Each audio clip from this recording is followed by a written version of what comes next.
स्तवन करूं, स्तवन करूं, स्तवन करूं ईसु तारूं। वचन सुनीने ग्रहण करूं सहु, तेने पंथे चालू। स्तवन करूं, स्तवन करूं, स्तवन करूं ईसु तारूं। વાલા મિત્રો, આજના સ્તવન બાઇબલ અભ્યાસમાં આપનું સ્વાગત કરું છું. આપ નિયમિત રીતે આ કાર્યક્રમમાં સામેલ થઈને આપના પ્રતિભાવો અમને દરરોજ મોકલી આપો છો, તે માટે ખૂબ જ આભાર. આપના પ્રતિભાવો અમારા માટે ઉત્તેજનદાયક છે. તમે જાણો છો તેમ આ દિવસોમાં આપણે હજકીએલના પુસ્તકનો અભ્યાસ કરી રહ્યા છીએ. હું માનું છું કે તે તમને આ પુસ્તકને સમજવા મદદરૂપ બની રહ્યો હશે. ખરું ને મિત્રો? આજે આપણે 33મા અધ્યાયનો અભ્યાસ કરવાના છીએ. અત્યાર સુધી હજકીએલની જે સેવા હતી તેની કદર યરૂશાલેમના લોકો કરતા નહોતા, પણ આજના અભ્યાસમાં એવું જોવા મળશે કે હજકીએલની સેવાની લોકોએ કદર કરી. તો ચાલો મિત્રો, તેની શરૂઆત કરીએ.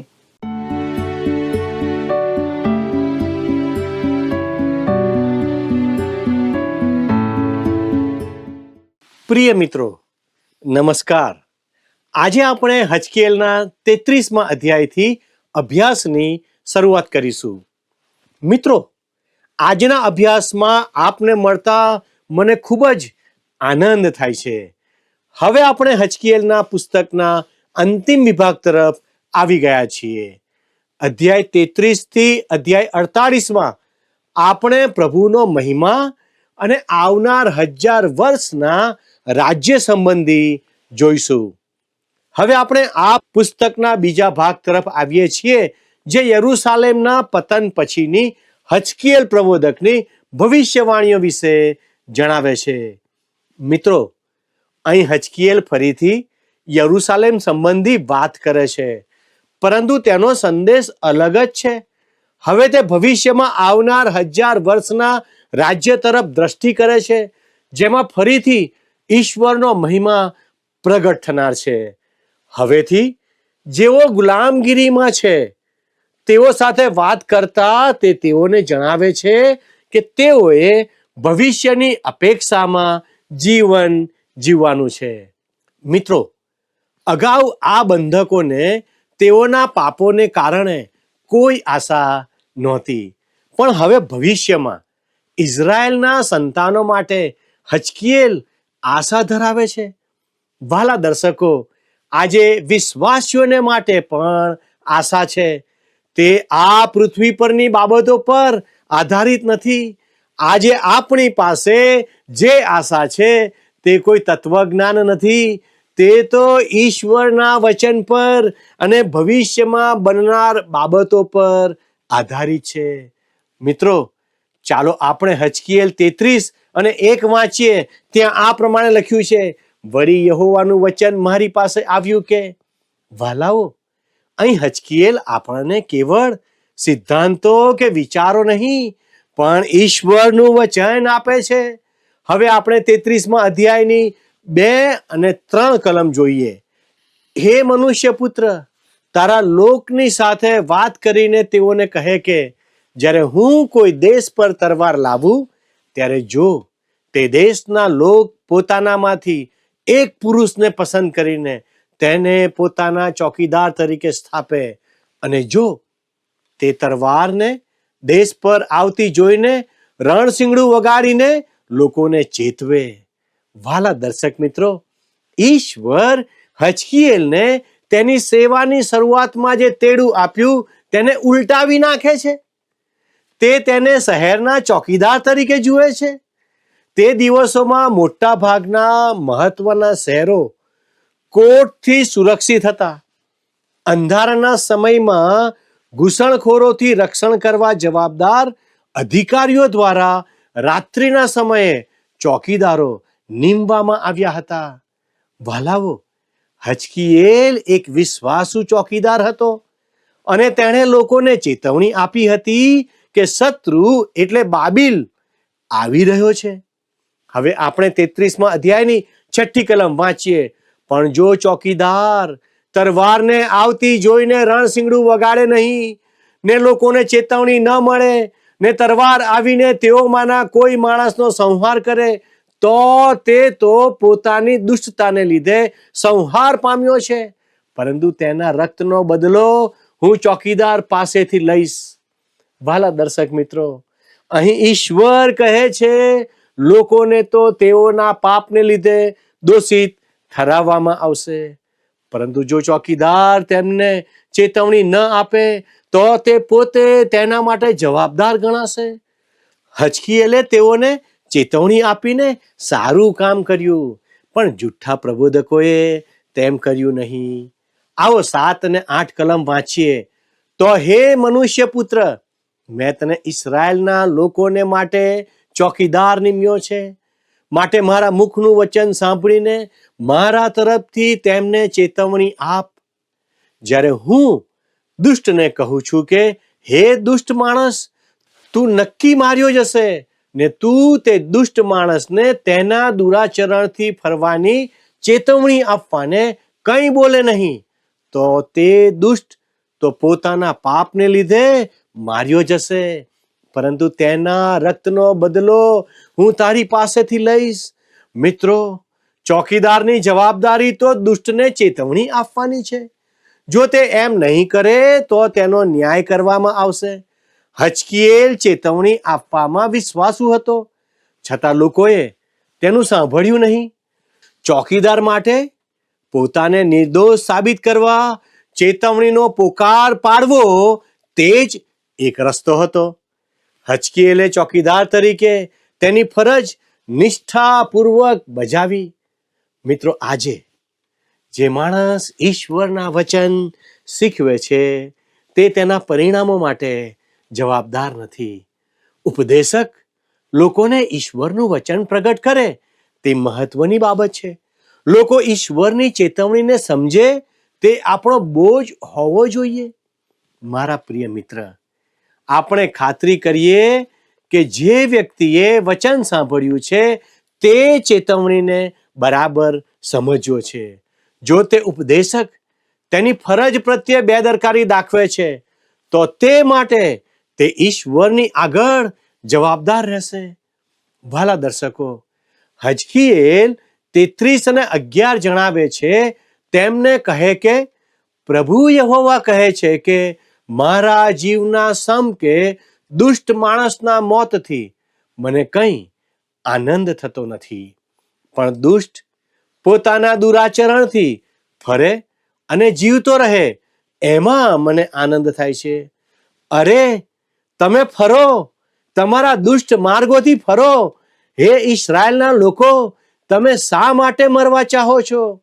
વાલાઓ, આ કલમ પરથી સ્પષ્ટ થાય છે કે ઈશ્વર આપણી પર ન્યાય તોડવા ચાહતા નથી.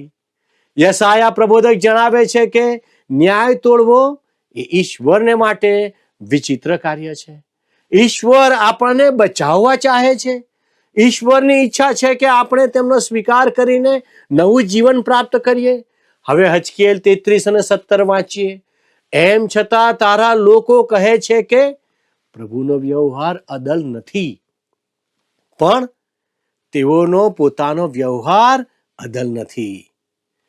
ઇઝરાયેલના સંતાનો હંમેશા ફરિયાદ કરતા હતા કે ઈશ્વર તેમના ન્યાયમાં બરાબર નથી. તેઓ દરેકનો એક સરખી રીતે ન્યાય કરે છે.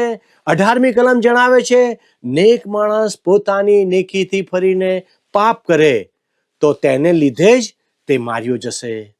મિત્રો, ઈશ્વર કહે છે કે જ્યારે તેમના બાળકો પાપ કરશે ત્યારે તે તેમનો ન્યાય કરશે. 1 કોરિન્થી 11 અને 31 સંત પાઉલ જણાવે છે, પણ જો આપણે પોતાની પરીક્ષા કરીએ તો આપણો ન્યાય કરવામાં નહીં આવે. પ્રિય મિત્રો, ઈશ્વર યોહાન મારફતે જણાવે છે કે જેથી મરણ થાય એવું પણ પાપ છે.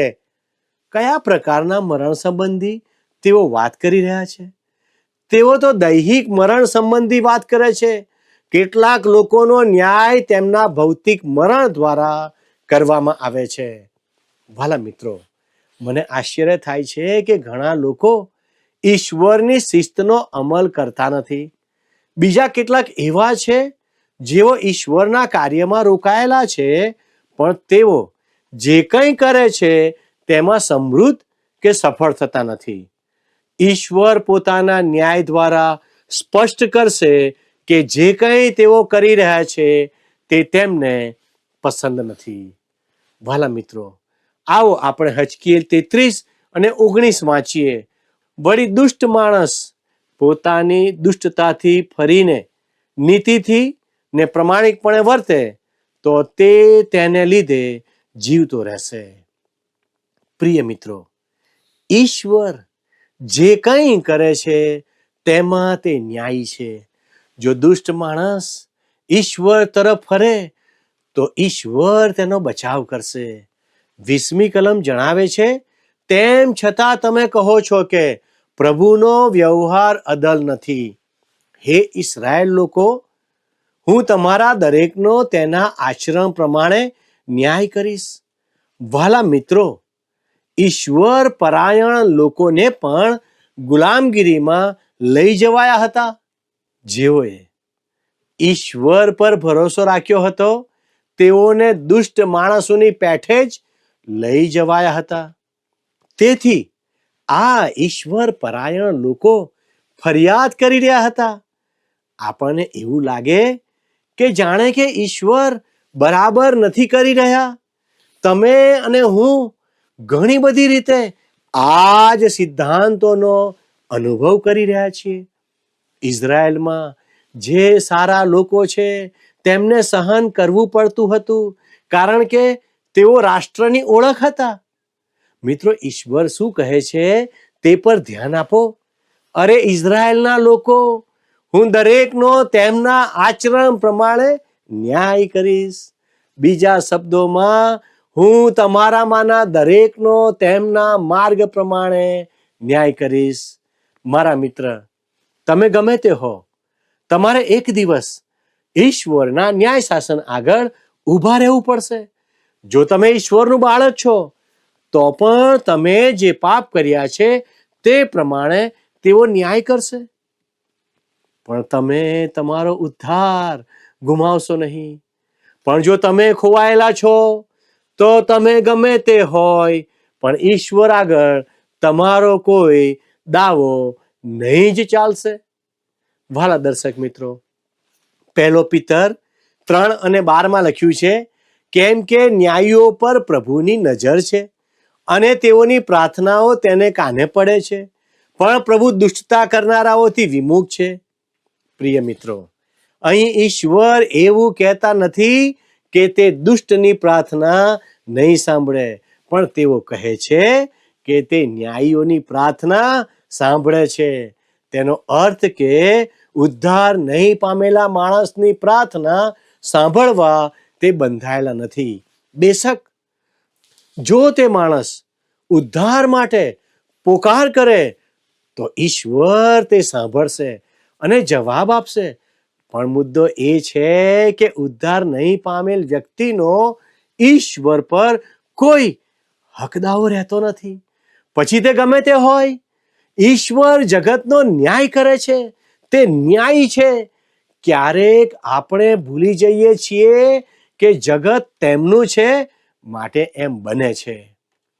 હજકીએલ 33 અને 21 જણાવ્યું છે, અમારા બંદીવાસના 12મા વર્ષના 10મા માસની 5મીએ યરૂશાલેમમાંથી નાસી આવેલા એક માણસે મારી પાસે આવીને કહ્યું કે નગરનો નાશ કરવામાં આવ્યો છે.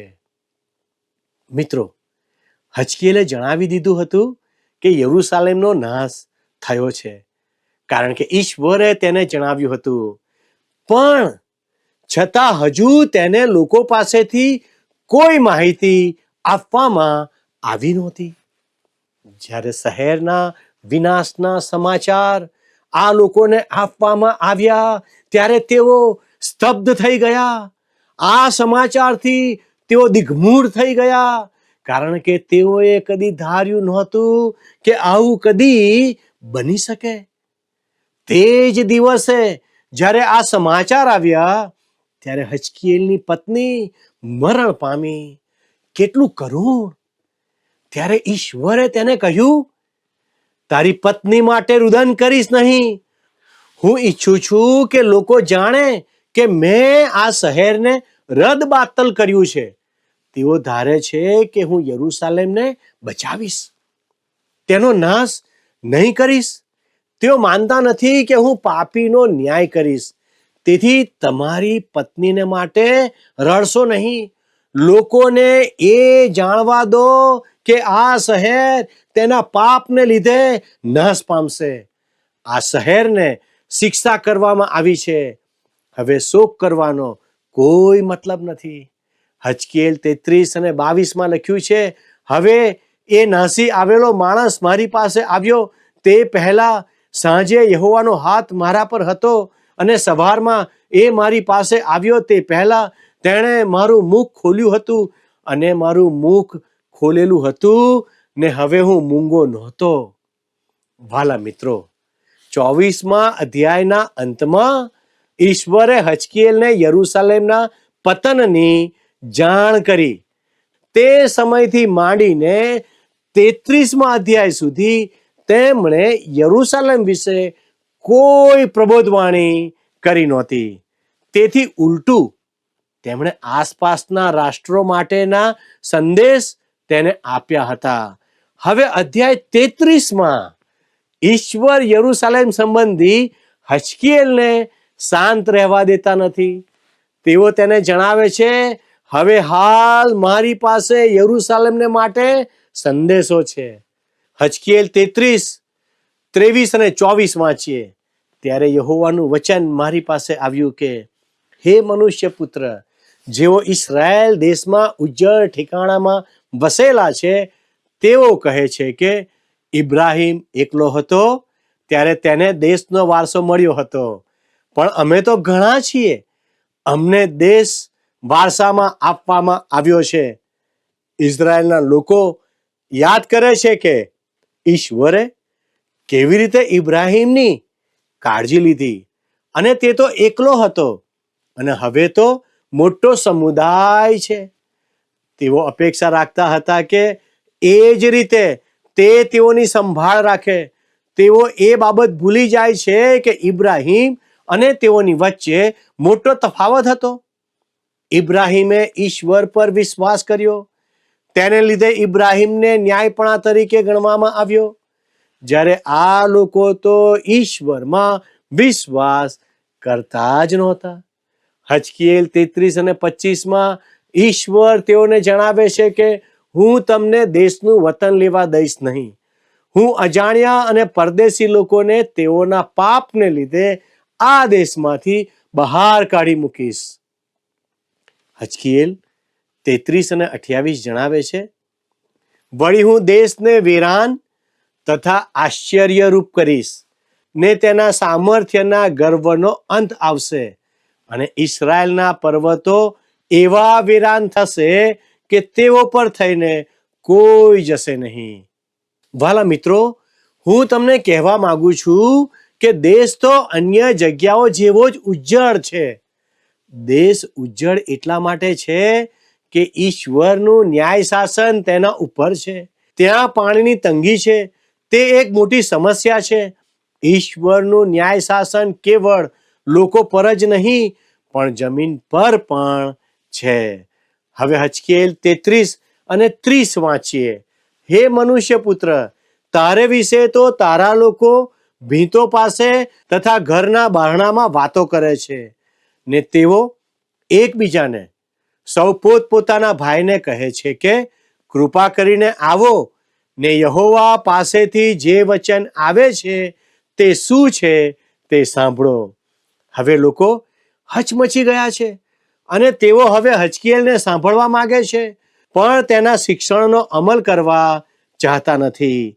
હજકીએલ 33 અને 31 જણાવે છે, તેઓ લોકના રિવાજ પ્રમાણે તારી પાસે આવે છે, ને મારા લોક તરીકે તારી આગળ બેસે છે, તેઓ તારા વચનો સાંભળે છે, પણ તેમનો અમલ કરતા નથી.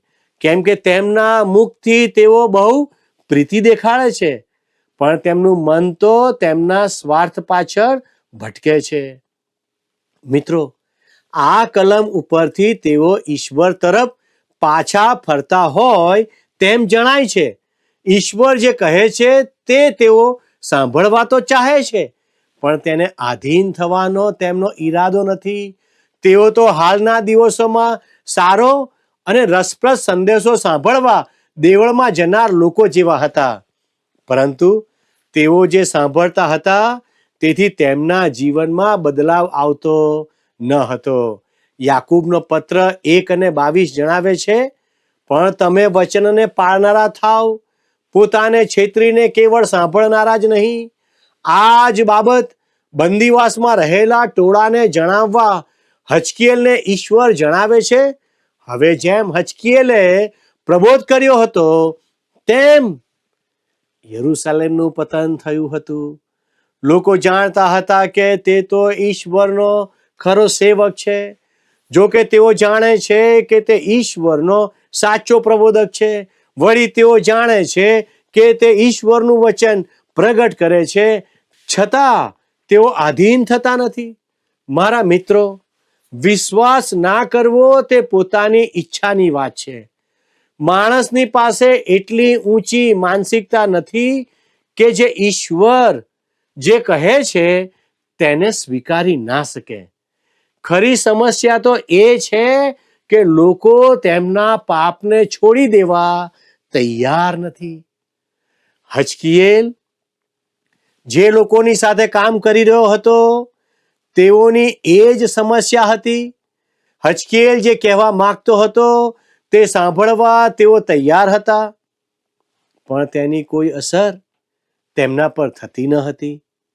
વાલા મિત્રો, હજકીએલ એક જ એવો માણસ હતો જેણે કહ્યું હતું કે યરૂશાલેમનો નાશ થશે.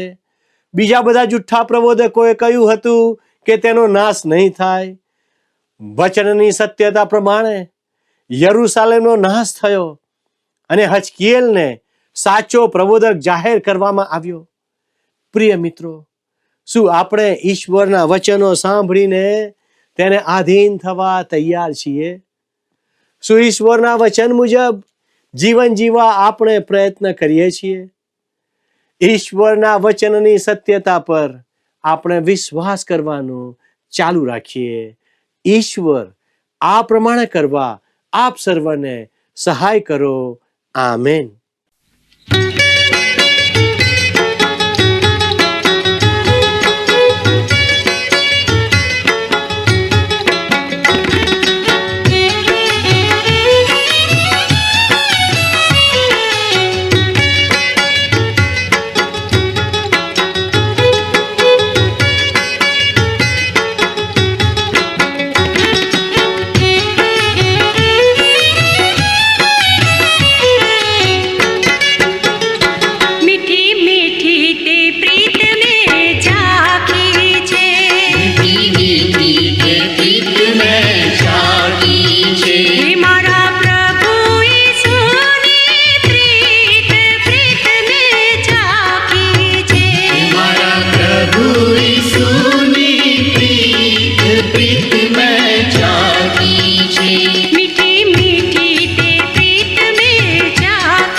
વાલા મિત્રો, આજના પાઠમાં આપણે જોયું કે હજકીએલની ભવિષ્યવાણી સાચી પડી ત્યારે લોકો તેની વાતો સાંભળવા લાગ્યા અને સમજવા લાગ્યા. હજકીએલ સાચો છે એવું કહેવા લાગ્યા. પણ તે બધું ઉપર છલ્લું અથવા દેખાવ પૂરતું હતું. તેઓ ઈશ્વરના વચન તરફ સાચા મનથી ફર્યા નહોતા. ઈશ્વરના વચનોની અસર તેમના હૃદયમાં બિલકુલ થઈ નહોતી. તેથી ઈશ્વરે હજકીએલને કહ્યું કે તે લોકોને મારાથી દૂર કર. મિત્રો, આજે આપણે પણ ઈશ્વરના વચનો વાંચીએ છીએ, સાંભળીએ છીએ અને શીખીએ છીએ, પણ સાચા હૃદયથી ઈશ્વરનો સ્વીકાર કરતા નથી. આપણા જીવનમાં તેનો અમલ કરતા નથી. જો ઈશ્વરના વચનોનો આપણે અનાદર કરીએ છીએ તો યાદ રાખજો કે ઈશ્વર આપણને તેમનાથી દૂર કરી દેશે અને શિક્ષા કરશે. મિત્રો, હજી પણ સમય છે. મારી વાતનો વિચાર કરીને ઈશ્વરના વચનો તરફ પાછા ફરો. મિત્રો, અમારો આજનો પ્રશ્ન છે, ઈશ્વર દરેકનો ન્યાય કેવી રીતે કરશે? એ સોટી મારીને, બી સભામાં ઊભા રાખીને, સી તેમના માર્ગ પ્રમાણે, ડી સજા કરીને. મિત્રો, ગત પ્રશ્નનો જવાબ છે એ મિસર. વાલા મિત્રો, આ કાર્યક્રમ આપને કેવો લાગ્યો તે અમને જરૂરથી જણાવશો અને આજના પ્રશ્નનો જવાબ પણ મોકલી આપશો. અમારો સંપર્ક નંબર છે 94 29 37 56 10 9429375610. ધન્યવાદ. શું તમને આ કાર્યક્રમ ગમ્યો? અત્યારે જ અમને મિસ કોલ કરો.